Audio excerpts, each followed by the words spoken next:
Awesome. So Anna Bershteyn is the founding director of the Project HEATWAVE and an associate professor of population health at NYU Grossman School of Medicine. Anna, thank you so much for taking the time to talk to me today. My pleasure. So just to get started, I'd love if you could talk about Project HEATWAVE and what the reason was for starting this program. Sure. So Project HeatWave really started due to scratching an itch in the field of population health.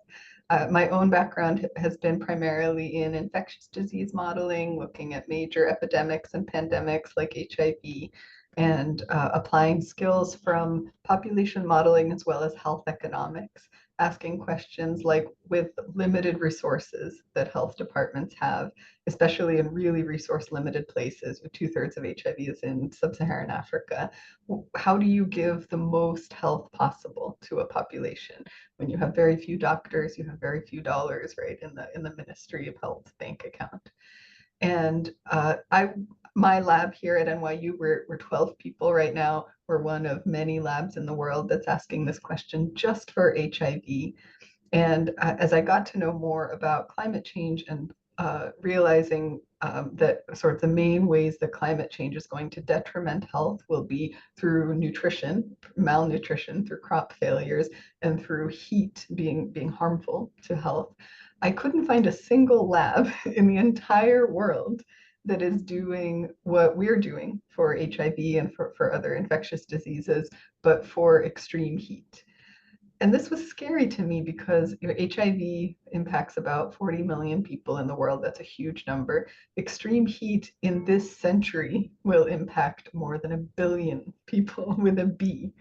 And so I started thinking, what am I doing with my life? I thought, tens of millions is a lot, but the scale of this problem and the fact that nobody is applying these methods that exist really that lit a fire under me to get this project started. That's awesome. And I'd love to touch on some of those methods. We talked a little bit before about um, addressing some of the gaps in climate modeling and population health or public health modeling. Could you talk about what those gaps are and how you're addressing those and kind of thinking about this complex system of both climate and public health?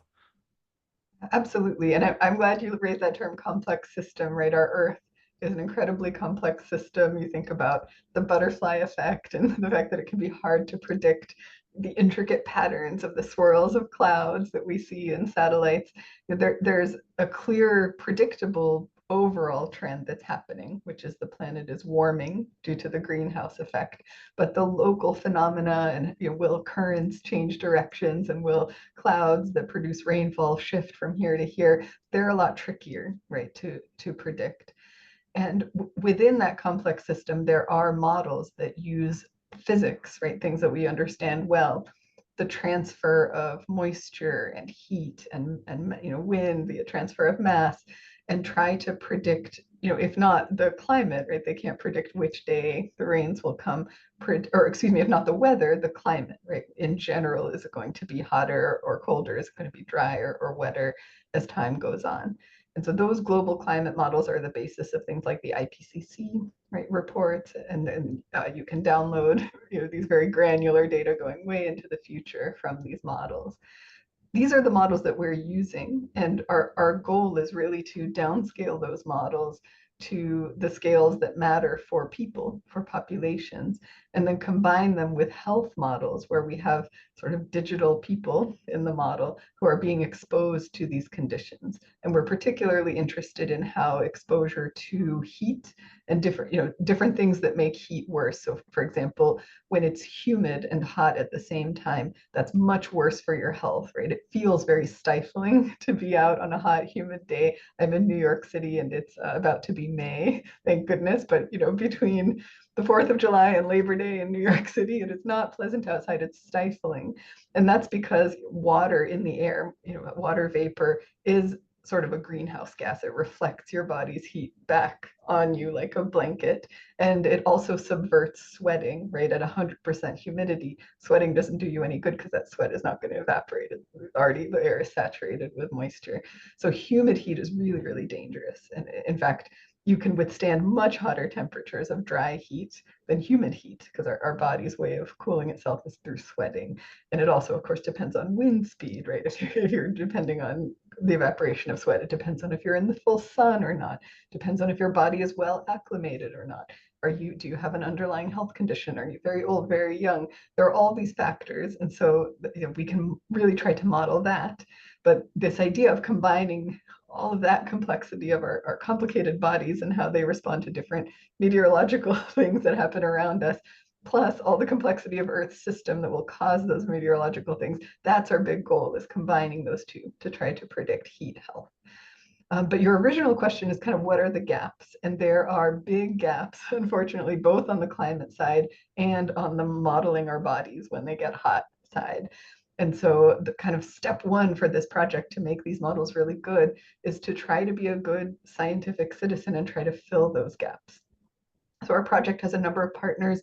One of them is Silver Lining, an NGO that's really trying to promote better climate models, better climate observations, and try to use that to innovate on things that we can do about global warming. And one of the things that they're very focused on, you can kind of tell from their name, Silver Lining, is clouds and things that reflect sunlight away from Earth.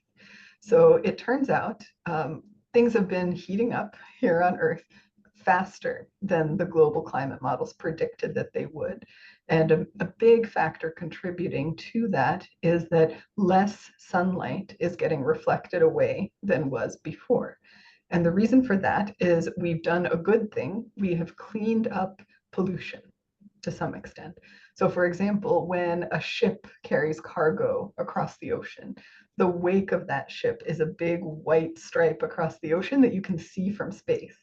And that big white stripe is actually pollution from the very dirty marine fuels that those ships burn. They burn the dirtiest of dirty fuel. It's like black mayonnaise.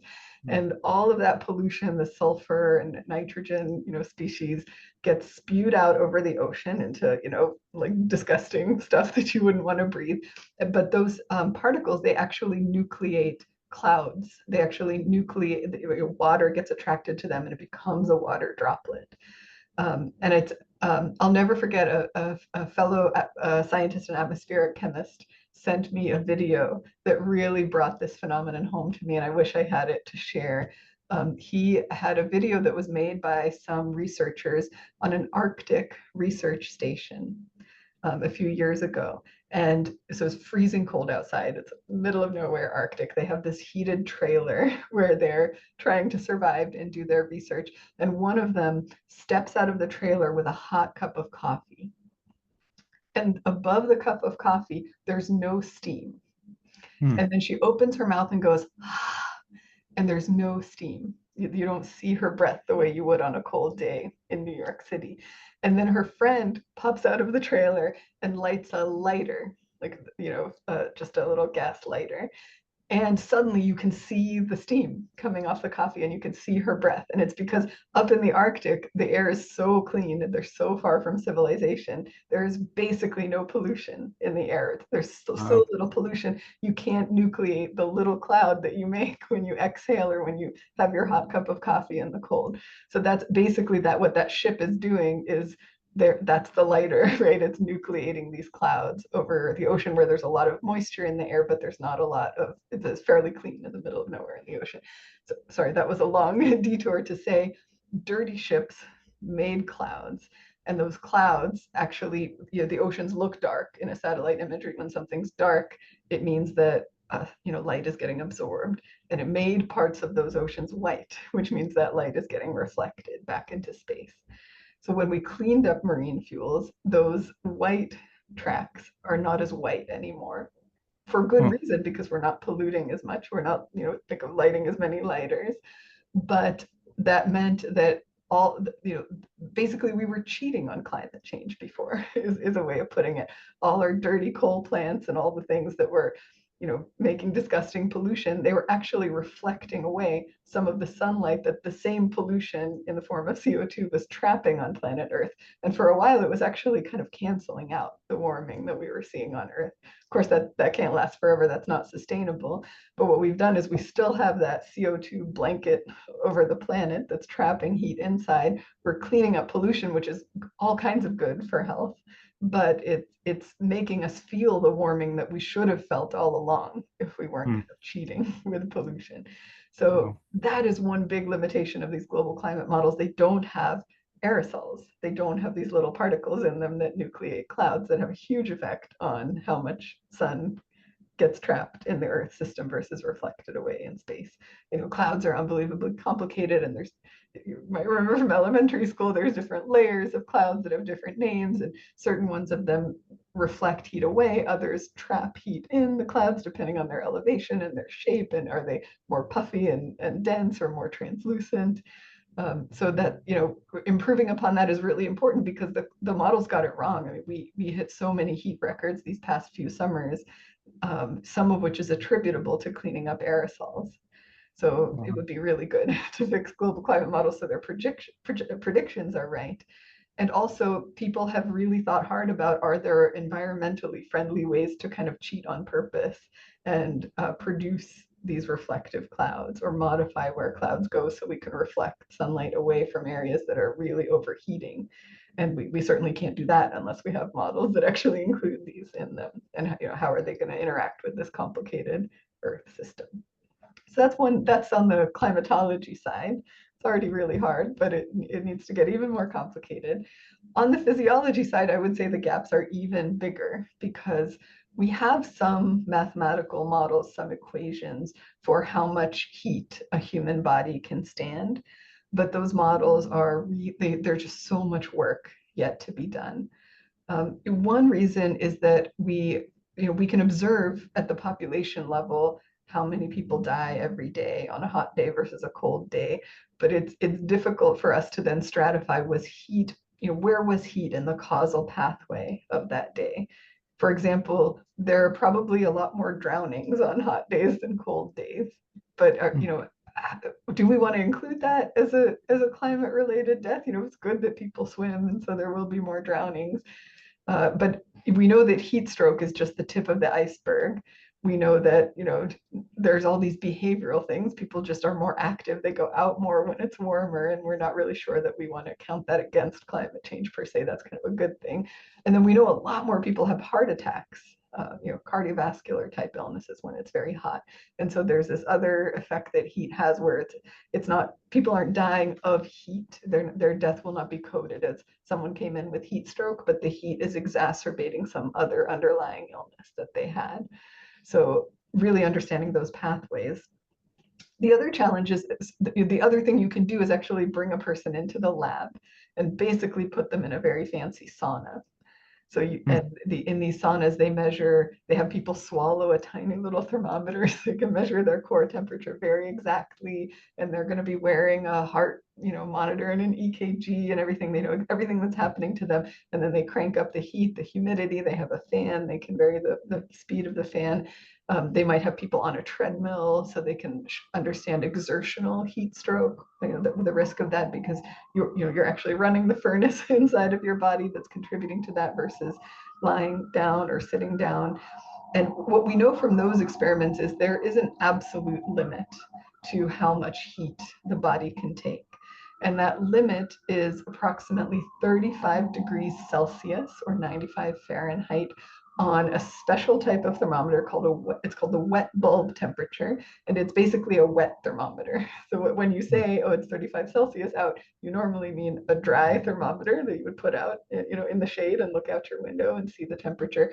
But if you kept that thermometer wet all the time, you would also see that water evaporates, right? If you have wind blowing across the thermometer. So it's a lot colder when you're wet. We all know this. Our bodies are basically wet bulbs when we're sweaty.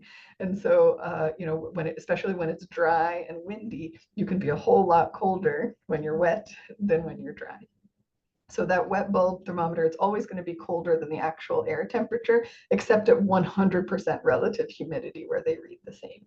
So we know at 100% relative humidity, it just takes 95 Fahrenheit to kill everybody. Nobody can survive that. And that temperature, you can have much hotter yet drier conditions that are the same on this special wet bulb thermometer. But we can actually see in these sauna experiments, there's a very clear, as you crank up the wet bulb temperature, there's a very clear point where the core temperature goes from being stable, stable, stable to suddenly going up and out of control. And that elbow, it always happens around 35 Celsius. But you have to ask yourself, who is sitting in those sauna experiments? It's Olympic athletes. Oh, It's well. soldiers. It's fit young adults. It's mostly men who we're trying to understand. Well, how much can a really really fit, really well acclimated soldier take until they can't thermoregulate anymore? Right? It's not a frail elderly person. It's not a pregnant person. It's not a baby. We have not put those people into heat chambers, and so we don't know. And everybody thinks, okay, well, we probably need to dial that down to maybe 32 or 33 on the wet bulb temperature, but we don't actually know what is the threshold for different population segments. And so my colleagues and I here at NYU, we wrote an article recently saying, hey, children, especially babies, young kids, they can't thermoregulate like adults. They can't produce sweat like adults can. Their bodies are much smaller. They have much less blood volume. So when you think of someone's overheating, they're turning red. For a child to overheat to that level, they could just go into circulatory collapse. Just their heart does not have enough blood to pump through the body anymore. And so there's going to at some point there will be heat waves that adults can survive that kids cannot survive, and that will look like a Wow. generation lost, right? Wow. And So so this is super interesting. I'm curious, so as you're learning from all this research, you're also kind of charting out policy paths, right? You're thinking about the policies that need to exist. And I was surprised in reading some of your work that there are actually places that have there are like cities that have chief heat officers now. yep. So I'm curious, what are those uh, policies that you're coming up with that you think will address some of these challenges, and what are the cities that have roles like chief heat officer starting to do to address some of these concerns? Yeah, you're exactly right. So many cities have, someone whose job it is to deal with heat waves. Some even have this dedicated chief heat officer role. We've been advised quite a bit by chief heat officers. The US's first chief heat officer was in Miami-Dade County, Florida, which is interesting because when you think of Florida and climate change, you think, well, that whole state is going to be underwater. But actually, heat is this incredibly pressing issue there as well, and especially because of humidity, right? Humid heat doesn't have to get that hot. We've spoken to the first chief heat officer in the entire Asian continent from North Dhaka, Bangladesh. And that's, Bangladesh again, very close to sea level, very flood prone, going to be underwater with sea level rise. But heat is this very real time concern. And in that setting, it's a particularly frightening concern because it is the setting of the world's largest refugee camp. So Hmm. that's a place where people are not going to be in air conditioned buildings, right? And so, and it's just so populated, it's hard to imagine even evacuating a place like that in any kind of timely fashion if you might get 10 days notice of a heat wave that might surpass these survivability limits. Yeah. Absolutely. I mean, these people, they have an impossible job. They're trying to protect their population from this threat that it just takes incredible resources to cope with. And the question that they have is this natural question. I have only so many dollars. I have only so much, other resources, so many construction workers, so many doctors in the emergency room. What can I do with the little that I have to save the most lives that I can? And we think with Project Heatwave that compared to what these people would do in the absence of a model that can tell them what would save the most lives, is it, Delhi, India built the world's first heat stroke emergency room just for dealing with people in heat stroke. You can try to build a cooling shelter, right? It's going to take time. You need to take into account all the time from breaking ground to having one of those available. You need to worry about what if the electrical grid goes down, right? We're Mm. speaking right after this unprecedented power blackout in Europe, right? In a heat wave, you are a blackout or a brownout away from, being totally vulnerable to this heat. And here in the United States, I keep thinking about the winter storm in Texas that took out the grid. There was just too much demand on the grid. And when you think of it in the summer, everyone turning on their air conditioner, what's going to stop exactly that from happening during a heat wave, right? Um, and so it's tricky, right? What set of interventions can you use? So kind of our big hypothesis is a model-driven choice is going to save a lot more lives than a choice just based on intuition, right? If we Mm. actually measure what do these things cost, what impact could they have, in a locally contextual way, really drawing on the wisdom that these people have in crunching the math, we can advise them how to save lives that will be much more than the lives they could save if they just made choices kind of on the spur of the moment based on their intuition. But even though we could save a lot more lives, and it'll be a lot because there's a lot of lives at stake, I still think that with the current resources and tools, the answer will still be very unsatisfying because the proportion of lives that could be saved is going to be small. So there will still be a huge number of deaths from heat waves, even if the resources and tools available are used optimally. And that's what kind of brings me to the really long-term vision for Project HEATWAVE, where do we want to be a decade, down the line? It looks like we don't have a decade at this point with this aerosol issue. So where do we want to be as fast as we can? Is we want to be helping people innovate new tools Mm. because the current tools are just insufficient. And we've conceptualized that into three categories of new tools. We think there need to be clinical, kind of medical tools for dealing with heat stroke and heat illness. Right now, it's pretty limited. If you show up in the emergency room with heat stroke or with a heat illness, you'll get supportive care, which I can't speak enough for supportive care, right? That's very important. There'll be like an ice bath or ice packs in your armpits to cool the core temperature. Sometimes people get a certain class of medications that Valium is part of that same class, benzodiazepines, to prevent seizures.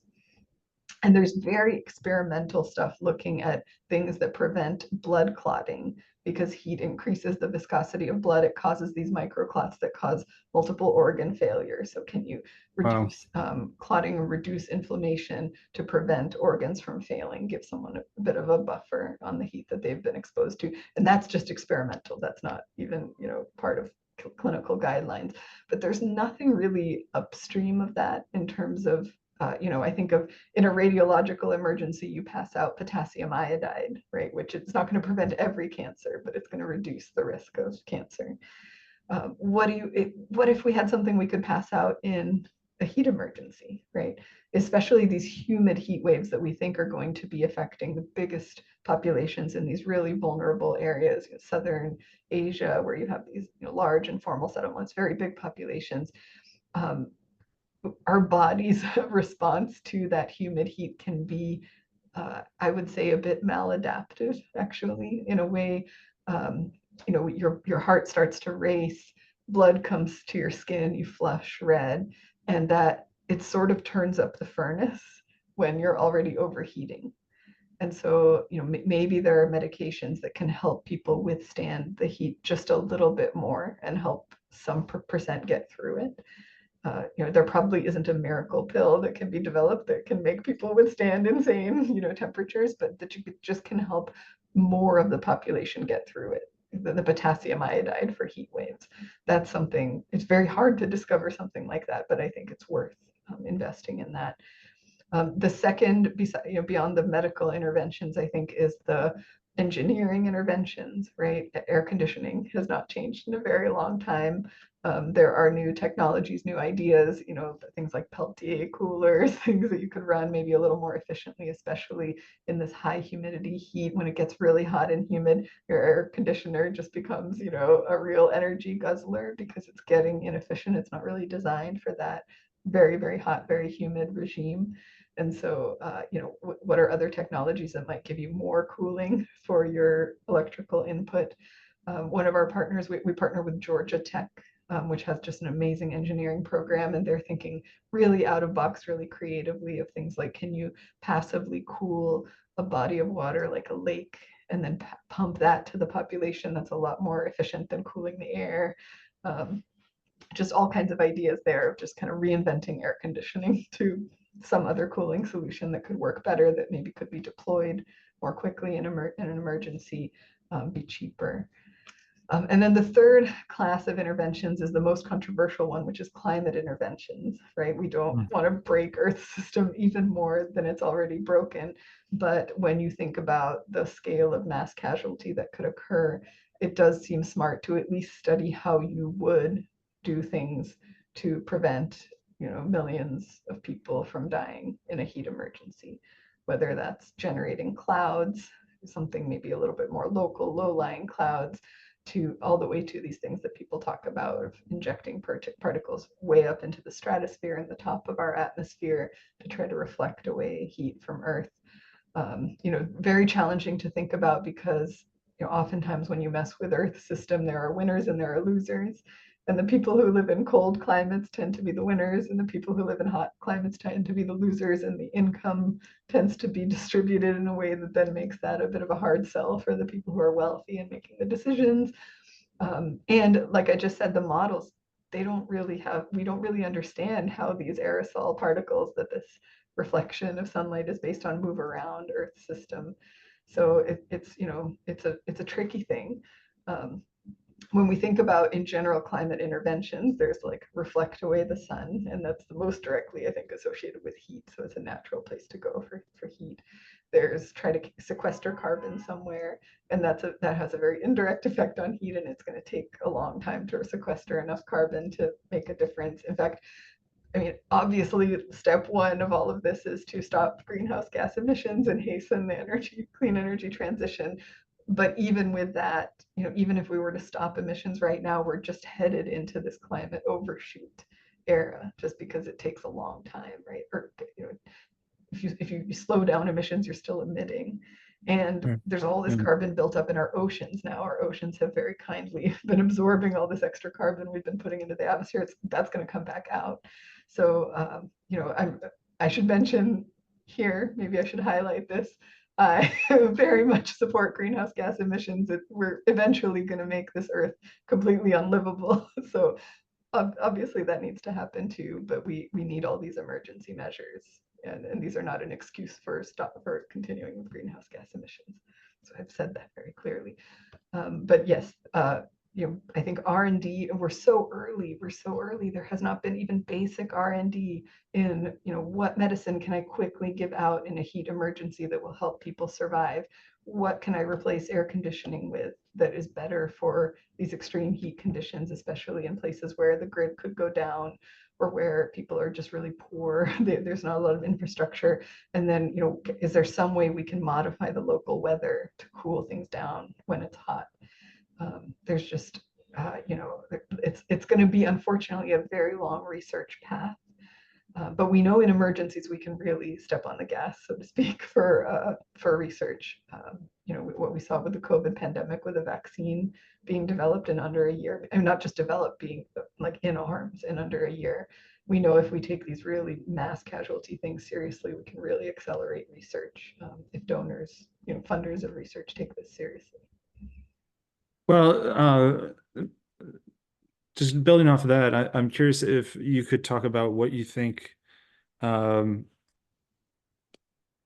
future of specifically the research looks like related to the Project HEATWAVE, and how it can kind of help develop the policy mechanisms and the action, and at what level, thinking about local cities versus international organizations, and also at the national level here in the United States, knowing that the federal government in the United States is kind of under assault right now, and how do we how should we think about who needs to step up right now in this moment when there's kind of a tension between um, different levels of government and how people view the role of government.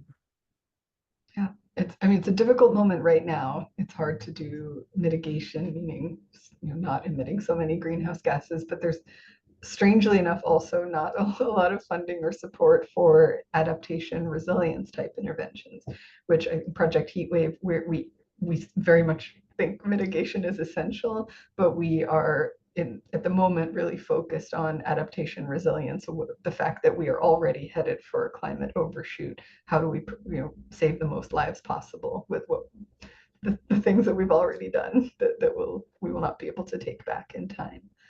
I think the research that's needed, as I kind of described in our research roadmap just now, I think we need to improve on some of the gaps in the basics of forecasting climate, things like aerosols being better incorporated into climate models, but better downscaling them, especially for resource poor regions that don't always have the money to create these intricate downscaled models that they need to make it really relevant. If you have a model with a grid size that's bigger than your cities, that's going to be hard to use.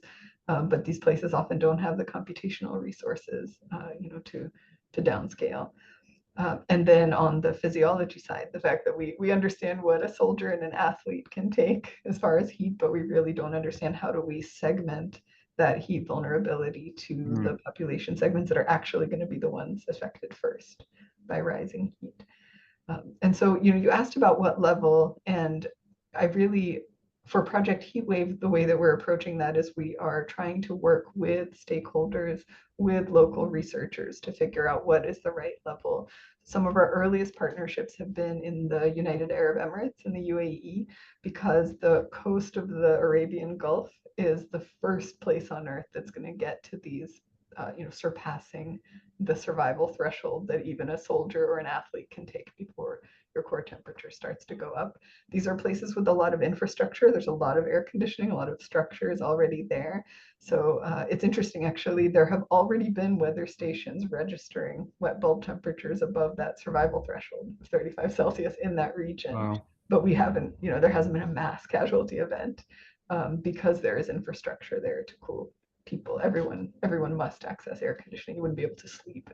You Even if you get to where your core temperature is not rising out of control, there's a lower temperature threshold that if you're exposed to for long enough, you become sleep deprived, right? And that people will Mm. eventually die after not sleeping for 2 weeks, whatever that limit is. So that some level of air conditioning is essential in that region. So that we currently are more focused on South Asia. We're focused in Pakistan and Bangladesh at the moment, India as well. We're not working actively there, but we would like to.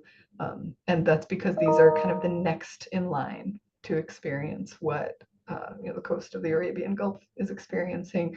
But these are areas that don't have that level of infrastructure. Huge informal settlements. I mentioned the world's largest refugee camp, and just population so big that it's hard to imagine evacuating an area like that, or people migrating out of that area. That's just so many people. Where could they possibly go?